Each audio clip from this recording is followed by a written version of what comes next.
Welcome all to சரிதா சமையல். இன்றைக்கி நம்ம சமையலில் புடலங்காய் பொரியல் எப்படி பண்ணுறதுன்னு பார்க்கலாம். இது வந்து குயிக்காக செஞ்சு முடிச்சிடலாம். இந்த காய் பார்த்திங்கன்னா சாப்பிட்றதுக்கு நல்லா சாஃப்டாக டேஸ்ட்டாக இருக்கும். எல்லா வித குழம்புங்களுக்கும் நம்ம சைட் டிஷ்ஷாக வச்சு சாப்பிட்லாம். ரொம்பவே சூப்பராக இருக்கும். இப்போ இந்த புடலங்காய் பொரியல் எப்படி பண்ணுறதுன்னு பார்க்கலாம். ஃபஸ்ட்டு நம்ம புடலங்காயை கட் பண்ணி எடுத்துக்கலாம். அதுக்கு 2 சின்ன சைஸ் புடலங்காய் எடுத்து மேல் தோலெல்லாம் சீவிட்டு உள்ளே இருக்கிற விதை பகுதியெல்லாம் எடுத்துட்டு இது மாதிரி கொஞ்சம் நீளமாக கட் பண்ணி எடுத்து வச்சுருக்கேன். அடுத்து நம்ம ஒரு கடாய் சூடு பண்ணிவிட்டு இதில் 1 ஸ்பூன் எண்ணெய் சேர்த்துக்கலாம். இந்த பொரியலுக்கு அதிகம் எண்ணெய் தேவைப்படாது.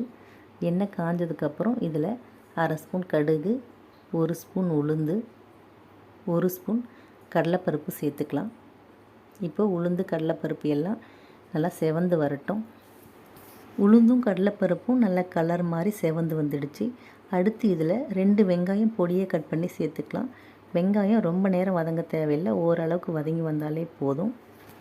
ரொம்ப பொன்னிறமாலாம் வதங்க தேவையில்லை. வெங்காயம் ஓரளவுக்கு வதங்கி வந்ததும் இதில் 2 பச்சை மிளகாய் கட் பண்ணி சேர்த்துக்கலாம். பச்சை மிளகாயை சேர்த்துட்டு 1 நிமிஷம் வதக்கி விட்டுடலாம்.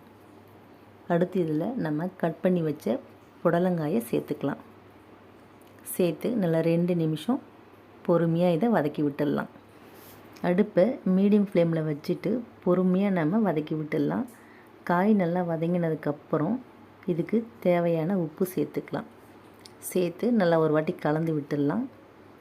கலந்து விட்டதுக்கப்புறம் இதில் 1/2 டம்ளர் அளவு தண்ணி சேர்த்துக்கலாம். இந்த காய்க்கு அதிகம் தண்ணி சேர்க்க தேவையில்லை. இந்த காய் பார்த்திங்கன்னா சீக்கிரமாகவே வெந்துடும். அதனால் தண்ணி அதிகம் தேவைப்படாது.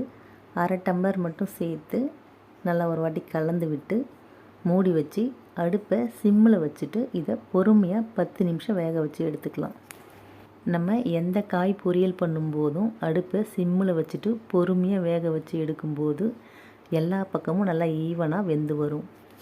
காய் நம்ம மூடி வச்சு வேக வைக்கும்போது அடிக்கடி நடுவில் நம்ம கிளறி விட்டுடலாம், இல்லைன்னா அடி பிடிக்கும். இப்போ பார்த்திங்கன்னா புடலங்காய் நல்லா வெந்துருச்சு. நம்ம ஊற்றின தண்ணி சுத்தமாக வற்றி நல்லாவே காய் வெந்துருச்சு பாருங்கள். இப்போ இது ஒரு வாட்டி நல்லா கலந்து விட்டுட்டு இதில் கொஞ்சமாக கருவேப்பிலை சேர்த்துக்கலாம். இது கூடவே 1/2 மூடி தேங்காய் துருவல் சேர்த்துக்கலாம்.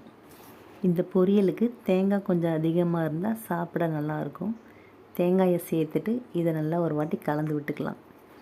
அவ்வளோதாங்க, புடலங்காய் பொரியல் சூப்பராக ரெடி ஆகிடுச்சு. இது வந்து காரக்குழம்பு, குருமா குழம்பு, சாம்பார், ரசம் இதோடலாம் வச்சு சாப்பிட்லாம். அது மட்டும் இல்லைங்க, வெரைட்டி ரைஸோடையும் நம்ம சேர்த்து சாப்பிட்லாம். ரொம்பவே சூப்பராக இருக்கும். குழந்தைங்களுக்கு இது நம்ம லஞ்ச் பாக்ஸாக கூட கட்டி கொடுத்து அனுப்பலாம். உடம்புக்கு ரொம்பவே நல்லது. சாதம் வடித்து ஆற வச்சுட்டு இந்த காயில் சேர்த்து நல்லா கலந்து லஞ்ச் பாக்ஸ் கட்டி கொடுக்கலாம். அவங்களும் நல்லா விரும்பி சாப்பிடுவாங்க. வீடியோ பிடிச்சிருந்தால் லைக் பண்ணி ஷேர் பண்ணி கமெண்ட் பண்ணுங்கள். என்னோடய மற்ற வீடியோஸ்லாம் பார்க்கணுன்னு நினச்சிங்கன்னா சரிதா சமையலுக்கு சப்ஸ்கிரைப் பண்ணுங்கள். தேங்க்யூ.